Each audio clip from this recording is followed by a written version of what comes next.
ഭരണത്തലവൻ എന്ന് പറയുന്നത് കോൺസ്റ്റിറ്റ്യൂഷനിലെ ഒരു സംസ്ഥാനത്തിന്റെ ഹെഡ് എന്ന് പറയുന്നത് ആരാണ്? ഗവർണറാണ്. ആ ഗവർണർക്ക് ഇറങ്ങി നടക്കാം, അദ്ദേഹത്തിന് ആൾക്കാരുടെ അടുത്തേക്ക് പോകാം, ആൾക്കാർക്ക് അദ്ദേഹത്തിന്റെ വായിലേക്ക് ഹൽവ വെച്ച് കൊടുക്കാം, കുട്ടികളെ അദ്ദേഹത്തിന് എടുക്കാം, ഫോട്ടോ എടുക്കാം, ഇതൊക്കെ ചെയ്യാം. പക്ഷേ നമ്മൾ ജനപ്രതിനിധിയല്ല, ഗവർണർ ഒരു ജനപ്രതിനിധിയല്ല. ജനപ്രതിനിധികളായിട്ടുള്ള ആൾക്കാർ നമ്മളെ ഇദ്ദേഹം ഭരിക്കട്ടെ എന്ന് പറഞ്ഞുകൊണ്ട് നമ്മൾ ആ ചുമതല, അധികാരത്തിന്റെ ദണ്ട് ഏൽപ്പിക്കുന്ന ആൾക്കാർ, ആ ആൾക്കാർക്ക് ഇതൊന്നും വയ്യാന്നേ. ആ ആൾക്കാരുടെ പെരുമാറ്റവും നമ്മൾ ഇവിടെ കാണുന്നതാണല്ലോ. സാനിറ്റൈസർ നീട്ടുന്ന കുട്ടിയുടെ കൈ തട്ടി മാറ്റുക, ഇതൊക്കെ നമ്മൾ കണ്ടതല്ലേ. അപ്പൊ നേരെ മറിച്ച് അങ്ങനെയാണോ നമ്മൾ പെരുമാറേണ്ടത്? ഞാൻ അദ്ദേഹത്തിനോടൊപ്പം, ഗവർണറോടൊപ്പം വന്ദേ ഭാരത് ട്രെയിനിൽ യാത്ര ചെയ്തിട്ടുള്ളതാണ്. ആ ഒരു കോച്ചിലുണ്ടായിരുന്ന ഏതാണ്ട് എല്ലാ മനുഷ്യരും അദ്ദേഹത്തിനോടൊപ്പം വന്ന് നിന്ന് ഫോട്ടോ എടുത്തിട്ട് പോയതാണ്. അപ്പൊ ഈ രണ്ടുപേരിരിക്കുന്ന സീറ്റാണ്. അതിൽ നിന്ന് അദ്ദേഹത്തിന്റെ അംഗരക്ഷകനും മറ്റുമാണ് ഒപ്പമുള്ളത്. ആ ആളിനോട് അദ്ദേഹം എണീറ്റ് മാറി മറ്റൊരു സീറ്റിൽ പോയിരിക്കാൻ പറയുന്നു. ഈ സീറ്റ് ഒഴിച്ചിട്ടിരിക്കുകയാണ്. അവിടെ ആർക്കും വരാം, അദ്ദേഹത്തിനോടൊപ്പം ഇരിക്കാം, സംസാരിക്കാം, ഫോട്ടോ എടുക്കാം, പോകാം. കൊച്ചു കുട്ടികളൊക്കെ ഉണ്ടെങ്കിൽ അദ്ദേഹം എടുത്ത് മടിയിൽ വെച്ചിട്ട് ഫോട്ടോയ്ക്ക് പോസ് ചെയ്യും. അങ്ങനെ ഇരിക്കുകയാണ്. അപ്പൊ ജനകീയനായിട്ടുള്ള ആളാണ് അദ്ദേഹം. എന്തെങ്കിലും പ്രത്യേകിച്ച് ഒരു PR നടത്തിയിട്ടല്ല, ഞാനിവിടെ ഇന്ന മാറ്റം കൊണ്ടുവന്നു എന്ന് അവകാശപ്പെട്ടിട്ടല്ല. നേരെ മറിച്ച് അദ്ദേഹത്തിൻ്റെതായിട്ടുള്ള കോൺസ്റ്റിറ്റ്യൂഷണൽ റൈറ്റ്സ് എക്സസൈസ് ചെയ്യുന്നു. ചാൻസലർ എന്ന രീതിയിൽ പലപ്പോഴും റബ്ബർ സ്റ്റാമ്പ് ആയിരിക്കുന്ന ആൾക്കാർ, അങ്ങനെയുള്ള ആൾക്കാരെയാണ് പലപ്പോഴും നമ്മൾ കണ്ടിട്ടുള്ളത്. എന്നാൽ അവിടെ ചില ഇടപെടലുകൾ നടത്തുന്നു. ഞാനൊന്ന് ചോദിക്കട്ടെ, കേരളത്തിന്റെ ഒരു പഴയ 5 ഗവർണർമാരെ പറ്റി പറയാൻ പറഞ്ഞ ഈ ചർച്ചയിൽ ഇപ്പൊ ഇരിക്കുന്ന എത്ര പേർക്ക് കൃത്യമായിട്ടൊരു സീക്വൻഷ്യൽ ഓർഡറിൽ പറയാൻ കഴിയും? നമ്മളൊന്ന് ഓർത്തെടുക്കേണ്ടി വരും, ഇതാരായിരുന്നു, ഇങ്ങനെ ഒരാൾ ഇവിടെ ഉണ്ടായിരുന്നോ, തുടങ്ങിയ കാര്യങ്ങൾ. അപ്പൊ പലപ്പോഴും ഈ ഗവർണർ അല്ലെങ്കിൽ ചാൻസലർ പദവിയിൽ ഇരിക്കുന്ന ആൾക്കാരെന്നൊക്കെ പറഞ്ഞാൽ വന്ന് സൈലന്റ് ആയിട്ട് അവിടെ ഇരുന്ന് കളമൊഴിഞ്ഞു പോകുന്ന ആൾക്കാരാണ്. നേരെ മറിച്ച് എനിക്ക് കോൺസ്റ്റിറ്റ്യൂഷനിലെ ഇന്ന അവകാശങ്ങളുണ്ട്, ഞാൻ വിളിച്ചാൽ ഒരു കാര്യത്തിനെ പറ്റി എൻ്റെ അടുത്ത് വന്ന് വിശദീകരിക്കാനുള്ള ഭരണഘടനാപരമായിട്ടുള്ള ധാർമ്മികത, ബാധ്യത മുഖ്യമന്ത്രിക്കും മറ്റു മന്ത്രിമാർക്കും ഉണ്ട്, എനിക്ക് ബോധ്യപ്പെട്ട ഒരു കാര്യത്തിൽ മാത്രമേ ഞാൻ ഒപ്പിടൂ, തുടങ്ങിയ കാര്യങ്ങൾ ഒരാൾ പറയുക എന്ന് പറയുമ്പോൾ നമ്മൾ വെറുതെ അല്ലല്ലോ ഇതൊക്കെ ഇങ്ങനെ ഉണ്ടാക്കി വെച്ചിരിക്കുന്നത്. ഇപ്പോൾ അസംബ്ലി പാസ്സാക്കുന്ന കാര്യത്തിനെ അതേപോലെ ഇറ വരച്ചിട്ട് ഒപ്പിട്ടിട്ട് അങ്ങോട്ട് കൊടുക്കാൻ വേണ്ടിയിട്ടുള്ള പദവി മാത്രമാണ് ഗവർണർ എന്ന്, ഒരു ആലങ്കാരിക പദവി മാത്രമായിരുന്നുവെങ്കിൽ അസംബ്ലി പാസ്സാക്കുന്ന സമയത്ത് അതങ്ങ് നിയമമായാൽ മതിയല്ലോ. അപ്പൊ എന്തിനാണത് അങ്ങനെയല്ല എന്ന് ഒരു ചെക്ക് ഇവിടെ വെച്ചിരിക്കുന്നത്? വെറുതെ ഒരാളിന് ശമ്പളം കൊടുക്കാൻ വേണ്ടിയിട്ട് ഒരു ഗവർണർ പദവി സൃഷ്ടിക്കുന്നതിന് വേണ്ടിയിട്ടല്ലോ.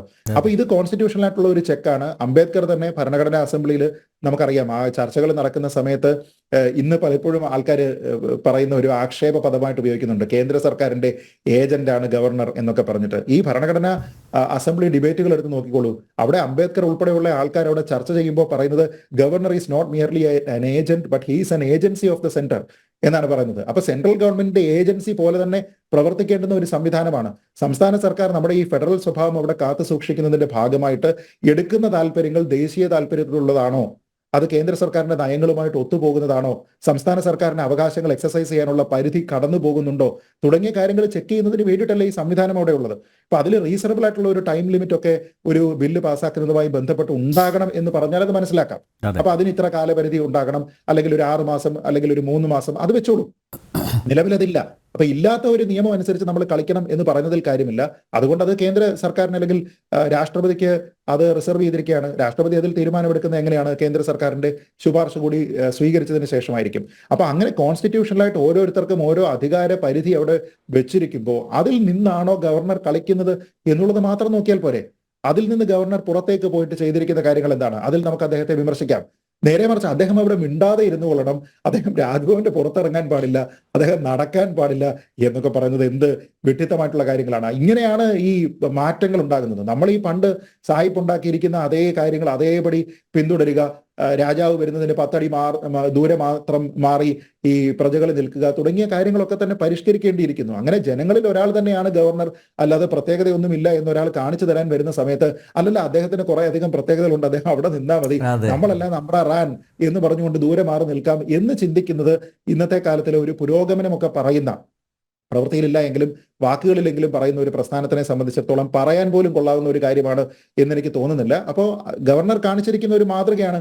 മുഖ്യമന്ത്രി നാളെ അങ്ങനെ ആകട്ടെ, മുഖ്യമന്ത്രി കണ്ണൂരിൽ ഇറങ്ങി നടക്കട്ടെ, മറ്റുള്ള സ്ഥലങ്ങളിൽ നടക്കാൻ അദ്ദേഹത്തിന് എന്തെങ്കിലും രീതിയിലുള്ള ഇപ്പൊ ഈ എന്താ പറയുന്നത്, നമ്മളെ ഈ വടിവാളിന്റെ അല്ലെങ്കിൽ തോക്കിന്റെ ഗുണ്ടകളുടെ ഒക്കെ എന്നാന്ന് എനിക്കറിയില്ല. ഇങ്ങനെ തോക്കിന്റെ ഇടയിൽ കൂടി ഒരുപക്ഷെ അദ്ദേഹം ഈ റിപ്പബ്ലിക് ദിനത്തിനൊക്കെ ഈ സല്യൂട്ട് സ്വീകരിക്കുന്ന സമയത്ത് പരേഡൊക്കെ കണ്ടിട്ട് അങ്ങനെ പോകുന്ന സമയത്ത്, ചിലപ്പോൾ ജീപ്പുകളിലൊക്കെ പോകുന്ന സമയത്തൊക്കെ തോക്കിന്റെ ഇടയിൽ കൂടിയൊക്കെ അദ്ദേഹം പോയിട്ടുണ്ടായിരിക്കാം. അല്ലാതെ ഏത് സമയത്താണ് പോകുന്നതെന്ന് എനിക്കറിയില്ല. അങ്ങനെ പോകുന്ന സമയത്ത് പോലും ഭയപ്പെടേണ്ടുന്ന കാര്യമില്ല. ഇത് കേരളമാണ്, അദ്ദേഹം തന്നെ പറയുന്നത് പോലെ ഇത് കേരളമാണ്, ഇവിടെ രാഷ്ട്രീയമായിട്ടുള്ള അഭിപ്രായ ഭിന്നതകളുള്ള സോഷ്യൽ മീഡിയയിൽ പോസ്റ്റ് ഇടുന്ന ചീത്ത വിളിക്കുന്ന ആൾക്കാരൊക്കെ ഉണ്ടാകും. പക്ഷേ ഏത് രാഷ്ട്രീയത്തിൽപ്പെട്ട ആളാണെങ്കിലും പൊതുസമൂഹത്തിൽ ഇറങ്ങി വന്നു കഴിഞ്ഞാൽ അവിടെ ആരെയും എതിർക്കാൻ വേണ്ടിയിട്ടോ തല്ലാൻ വേണ്ടിയിട്ടോ രക്ഷാപ്രവർത്തനം നടത്താൻ വേണ്ടിയിട്ടോ ഒന്നും പോകുന്ന ആൾക്കാരല്ല. അതൊക്കെ നിക്ഷിപ്ത താല്പര്യങ്ങളുള്ള ആൾക്കാർ മാത്രം ചെയ്യുന്നതാണ്. അതൊക്കെ എന്താ നമ്മൾ പറഞ്ഞ പോലെ ഇൻസ്റ്റിഗേറ്റ് ചെയ്ത് പോകുന്ന എന്തെങ്കിലും ഒരു കാര്യം ഇൻസൈറ്റ് ചെയ്യാനുള്ള പ്രത്യേക താല്പര്യത്തോടു കൂടി പോകുന്ന ആൾക്കാരാണ്. അല്ലാതെ ഉള്ള ആൾക്കാർക്ക് എല്ലാവർക്കും ഇന്നും സൗഹാർദ്ദമായിട്ടുള്ള ഒന്നിച്ച് ജീവിക്കാൻ പറ്റുന്ന ഇതേപോലെ ഇറങ്ങി നടക്കാൻ പറ്റുന്ന ഒരു സാഹചര്യം ഇവിടെ ഉണ്ട്. അങ്ങനെ ഒരു സാഹചര്യം ഇല്ല എന്നും നിങ്ങളും ഞങ്ങളും എന്ന രീതിയിലുള്ള ഒരു കാറ്റഗറൈസേഷൻ ഇവിടെ ഉണ്ടാക്കാതെ ഇരിക്കുക. മുഖ്യമന്ത്രിയും ഗവർണറും ഒക്കെ പ്രത്യേക കാറ്റഗറിയാണ്. അത് ഞങ്ങളും